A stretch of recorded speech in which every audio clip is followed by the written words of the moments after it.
the single-season assist record Friday against the Aces. And then in the third quarter, look at that step back. And that gave her a three more, which now passes. Caitlin Clark has become a dominant figure in basketball, especially in the WNBA. Her journey, performance, and impact have created intense discussions among sports analysts. People have had varied opinions about her talents, especially when it comes to her selection for Team USA. One thing is clear, though. Caitlin Clark's presence in the WNBA has brought in massive attention and viewership. Caitlin Clark made her WNBA debut in 2024, and although her team lost, she made a huge impact. The game between the Indiana Fever and the Connecticut Sun drew over 2.1 million viewers on ESPN2. This made it the most watched WNBA game on either ESPN or ABC since the league began.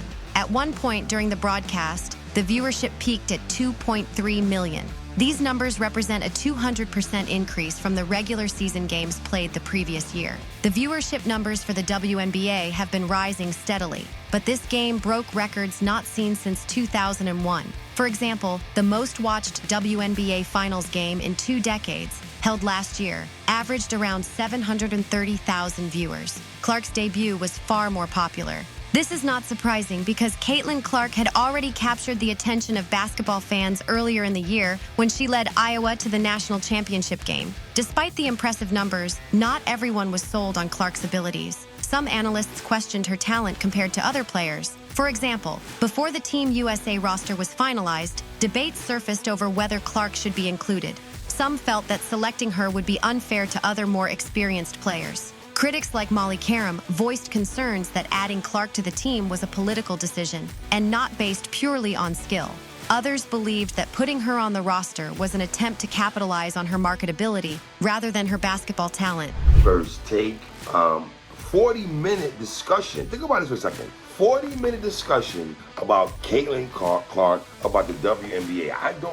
I can't recall the last time I've ever seen First Take open up this show about the WNBA, right? Now, obviously, the phenom and what Caitlin Clark has been doing for the WNBA and the eyes that she's brought over to that league, right? Now, listen, I go back to women's college basketball with Shamika Holdsclaw, Maya Moore, Candace Parker, Diana Taurasi, Rebecca Lobo. Then you go to the WNBA with Cheryl Swoops, Lisa Leslie, all these girls, man, Dawn State. I mean, all these bunch of... These critics argued that choosing a rookie like Clark over veteran players was not the best move for the national team. Some even claimed that putting Clark in the spotlight over players like Chelsea Gray or Diana Taurasi would be a mockery of the women's game. Clark's detractors said that her inclusion would overshadow other players who had paid their dues in the league. But this type of criticism didn't last long because Clark continued to prove her doubters wrong with stellar performances on the court. When Clark was left off the Team USA roster, many felt it was a political decision that had little to do with basketball. At the time of the selection, Clark was leading the league in assists, was top 15 in scoring, and was one of the best players on her team. Despite these stats, veteran players like Chelsea Gray were chosen for the national team, even though Gray had only played 9 games before the selection. Other veterans like Diana Taurasi, who had been part of multiple Olympics, were also chosen, even though their numbers didn't compare to Clark's. Many people and analysts felt this was unfair, and it added fuel to the ongoing debate about how the WNBA and Team USA managed their rosters. While some analysts continued to question Clark's selection, her performance on the court proved her worth. Even though she was not chosen for Team USA, she continued to show why she deserved a spot. In the WNBA, Clark averaged 20 points, 3 assists, and 2 steals in her debut game. Despite having 10 turnovers, which set a record for the most turnovers in a WNBA debut, Clark's scoring ability remained undeniable. She shot 5 of 15 from the field and made 4 out of 11 three-point attempts, which demonstrated her shooting range and ability to score from deep. I think we won every single game. We've held our opponents under 84, so 74 is really good for us, especially in that fourth quarter. Like, we just played really good defense. We were switching, we were communicating, but I think just obviously you can start to tell, like, we're just getting more comfortable overall playing with each other, our chemistry, we know where our teammates are going to be, and then also just setting our teammates up for success, like put them in positions that they can be successful in, and I think we've done a better job of that. Keep that door open. Chelsea, you got my card. this third quarter as well. Just what kind of went right for you in this different? Shot, like I said. As Clark continued to play, she only improved. In her first 11 games, she helped lead her team to a 9-2 record. Individually, she was one of the league's top players, averaging 23 points, 10 assists, and 5 rebounds per game. She ranked third in the league in scoring, only behind established stars like Kelsey Mitchell and Aja Wilson. Clark also led the league in assists by a wide margin, and she was the top player in three-point shooting with 37 made threes during that stretch.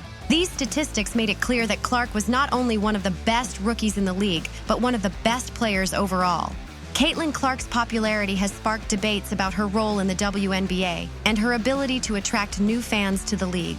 Many people and analysts believe that Clark's flashy play style and her ability to score from anywhere on the court have made her a must-watch player. People have compared her to NBA legends like Pistol Pete Maravich because of her creative playmaking and shooting skills. Her ability to perform in high-pressure situations has made her one of the most entertaining players to watch, which has helped boost WNBA ratings significantly. In addition to her skills on the court, Clark has also been praised for bringing more attention to women's basketball. Before her arrival, the WNBA struggled with low ratings and attendance despite various marketing efforts.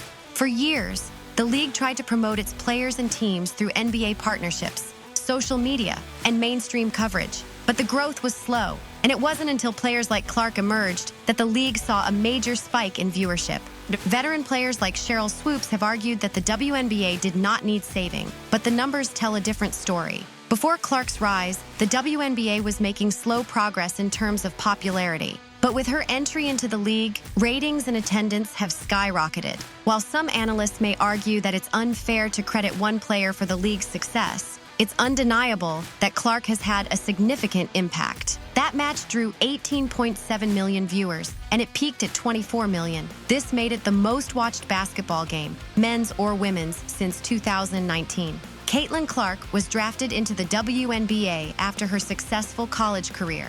The WNBA draft itself drew a huge number of viewers. 2.5 million people tuned in. This was a major leap from the previous record of 600,000 viewers, which was set 2 decades ago. It is clear that Clark's influence has contributed to the increased interest in women's basketball. In her debut game, Caitlin Clark scored 20 points for the Indiana Fever, although the team lost 92-71. She also had 3 assists and 2 steals, but she struggled with turnovers, committing 10 of them, which set an unwanted record for the most turnovers in a WNBA debut. Clark shot 5 of 15 from the field and made 4 out of 11 attempts from three-point range. Although she had a tough start in some aspects, she still managed to be the top scorer for her team. Her performance showed a lot of promise, and it's clear she has a bright future in the league. The Indiana Fever are preparing for more national exposure thanks to Clark's growing popularity. Of their 40 regular season games, 36 will be broadcast on national television. This shows how much interest there is in watching Clark and her team play. The league is also expecting more viewers as Clark continues to make a name for herself in the WNBA.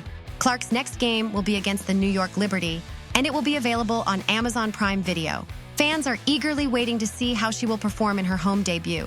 It's likely that this game will also draw a large audience, given the attention surrounding Clark. Even though her WNBA career has just begun, she has already made a significant impact, both on the court and in terms of viewership. One of the reasons why Clark has become so popular is her style of play. People are drawn to her flashy passing, deep three-pointers, and ability to take over games. In contrast, while other WNBA stars like Aja Wilson and Breanna Stewart are incredibly skilled, their playing styles are more traditional. Clark's ability to bring excitement to the game has made her stand out, and it's one of the reasons why she is often compared to NBA stars who changed the game. Caitlin Clark's rise in the WNBA has sparked a lot of debates, but one thing is clear: she is a game changer. Her performance on the court has not only silenced her critics, but also brought more attention to the WNBA. While some may argue about whether she deserves the spotlight, the numbers don't lie. And that's it for today's episode. Don't forget to give this video a like and also smash that subscribe button while you're down there.